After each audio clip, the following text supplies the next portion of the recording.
Hello again and welcome to another jobless tutorial, this time on debugging your maps for Halo Custom Edition. So in this tutorial I'm simply going to be covering a few of the errors that Tool can have. So when Tool compiles your map, it may come up with a few errors that it cannot solve. You then required to import the WRL file that Tool will export into your Gmax file, which will then highlight where the error-prone areas are. So, in order to import the WRL file, you will need a WRL file importer. These can be downloaded from a link in the course description. To install it, simply drag the WRL importer onto the gmax.exe file and it will install it for you. It's very simple. Once it has installed, you will notice you will have an import WRL file in here. Simply click that, go to your Halo Custom Edition folder, and you'll have the WRL files in here. Select the one that corresponds to the map name and it will load it up. You'll notice in the course that there is a picture of various different tool errors. I'm only going to go over two very quickly right now. The others are all stated there. They show you why they're caused. If you have a problem trying to fix those errors, then I would suggest creating an account on the Halo Mapping website, which I believe I have either linked to in this tutorial or a previous tutorial, and posing the question there. The replies are usually very quick and you should be able to solve your problem in no time at all. The two errors I'll be covering today are overlapping triangle errors and missing polygon errors.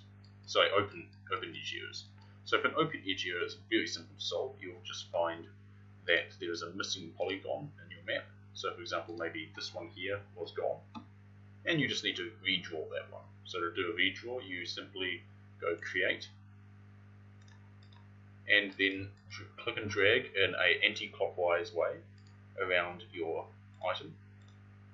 Select all the little blue circles, and finish it. And there's your error fixed, all patched up. Make sure you select all the little blue squares here.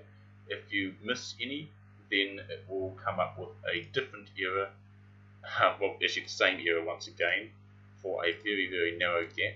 If, for example, you miss this little one here, that is still an open edge error, and you will then have to work out exactly where that is being caused. It will show a little line across it, and you just have to delete that face and redraw it once again. So that's very, very simple to solve. You just have to be very careful when solving it that you don't cause the same error again. The other issue is overlapping surfaces, where you've got two surfaces that overlap each other. Quite simply, if you want to see exactly what that means, just look at the diagram that's provided in the course and it shows you an example. So here we have some of them.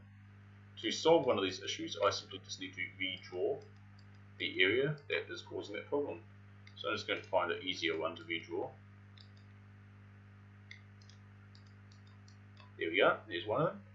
As you can see here, I've got an overlapping surface somewhere, so I'm just going to remove the two offending triangles and redraw it in an anti-clockwise fashion.